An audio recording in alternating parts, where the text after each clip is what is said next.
And now there have been 6 fatal maulings over the past year carried out by dogs known or suspected to be the XL bully breed. The latest victim was Ian Langley, a father aged 54, who died after an attack while walking his puppy in Sunderland in October. Here to discuss what should have been already done to mitigate these vicious and brutal attacks is criminal defence lawyer Nick Freeman. Morning, Nick. Morning, Kevin. Now, you maintain that actually, the government has made a big song and dance about, we're going to bring in this new law to ban these evil, terrible killer dogs.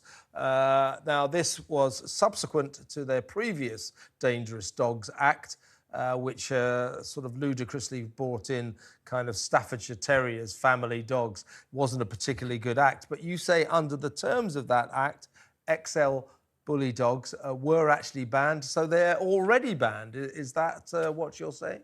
That's right. Well, the Dangerous Dogs Act is 1991. Actually, it did moot bringing in Staffordshire Bull Terriers, but that was there was about 300,000 people who signed a petition, and there are 4 breeds, but a Staffordshire Bull Terrier isn't one of them. But one of the 4 dogs is a pit bull, and the Bully XL, which is a relatively new breed. It started in America in about the 1980s. And it was recognized by the American Kennel Club in 2013. So we're talking about a brand new breed here. And basically, if you like, it's a Staffordshire type, pit bull type dog on steroids with huge muscularity, huge ferociousness, huge strength. And obviously, I'm saying those things, that's what it's bred for. I'm not saying all of those dogs are like that. But the point is that the Act specified 4 breeds, but it then went on to say, and it included any crosses of pit bulls. And the Bully XL is basically a cross with a pit bull, an American Bull Terrier, and an American Staffordshire Bull Terrier. And sometimes they have the Old English Bull Terrier put in as well. So it bears the resemblance of a pit bull. And in my mind, it completely fits the current legislation. And these dogs should be seized immediately. And I don't know why there is such prevarication. These dogs are responsible for a massive proportion of dogs' deaths, over 50% of all dog deaths in relation to human fatalities. It's almost like walking down the street and having a lion that might have been fed or might not.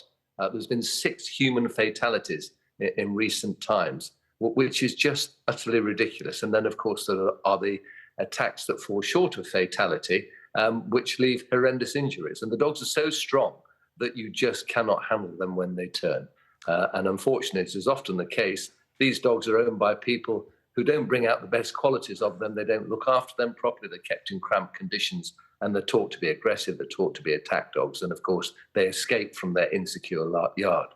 So, in my view, the government should introduce emergency legislation, get it in very quickly. It's delaying, it's prevaricating, as it often does, unless it's going to invoke the current legislation. The government has already indicated there will be an amnesty. So these dogs are not going to be put down. But it is important to bear in mind that the current legislation says it's against the law to have a dog dangerously out of control in any place. That can be a private place or it can be a public place. There is already legislation with teeth, but it doesn't really seem to be doing the job. And I just think that the authorities are being lackadaisical and using the legislation as an excuse for not actually doing what needs to happen. Yeah, is it not the case, Nick, as you alluded to there, that, regardless of whether we go back to the Dangerous Dogs Act or the government's proposed new act to ban XL bullies, the fact that anyone who's already got an XL bully will be able to keep their XL bully. So, of course, there are people who own male XL bully dogs and people who own female XL bully dogs. They will not be destroyed. They'll be able to breed. What is the point of banning them? No, they won't. They will be subject to stringent conditions. So the first thing is they'll need to be registered. They'll need to be assessed. They will need to be neutered. You cannot take them out in a public place unless the dog is on a lead and muzzled. So there are serious restrictions to be imposed. In effect, they're the same restrictions that are imposed when a dog has an exemption. And these dogs are basically will be given an exemption certificate. You'll have to report the dog straight away. They'll be examined by an expert. And obviously, the expert's got to decide in his view, if that dog is dangerous, then unfortunately it will be euthanized. But all the dogs that are allowed to live, there's not going to be an automatic culling of all bully XLs. It will just be in the odd case where they are very aggressive because of the way they're brought up. The majority will be subject to very stringent restrictions of the sort that I've just alluded to. And also, people will have to have insurance as well, and they will have to be kept in a secure place. So, that's what needs to happen, and this will go on for a period of time until such time as they fall within the specific category of a pit bull or, the other three breeds that are currently banned: the Dogo Argentina and Fila Brasilia. You never see those in the streets in any event, and there's a fourth breed.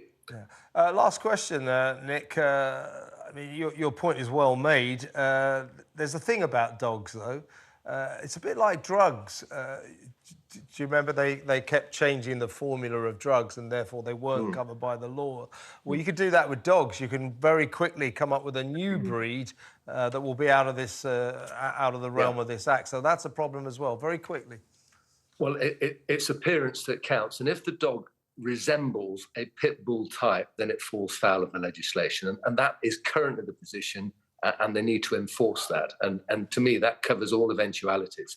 And of course, that does not include Staffordshire Bull Terriers. Very good point, Nick. Very good point, Nick. Excellent to talk to you. Thank you very much. Thank you, Kevin. That's